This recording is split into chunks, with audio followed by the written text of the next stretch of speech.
Når du er logget ind, vil du komme ind på det, der hedder Din Side, som egentlig er hjertet på hjemmesiden. Her vil der være en masse relevant info. Her kan du se, hvornår er mit næste møde. Jeg kan melde afbud til mødet her. Jeg kan trykke vis mere, hvis jeg gerne vil se agendaen for mødet. Og så er der en knap, der går ind til vores notatark, som er et, jeg vil beskæftige mig med på en senere tutorial. Du kan hente mødet ned til kalenderen.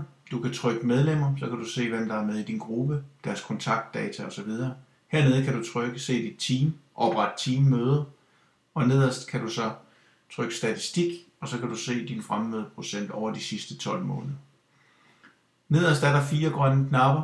På den ene kan du lave en ny søgning, oprette en ny reference, lave et nyt opslag, eller til sidst sende et lead. Øverst op vil der være overblik og link til aktivitetslisten, opslagstavlen, værktøjskassen, andre grupper, referencer og møder.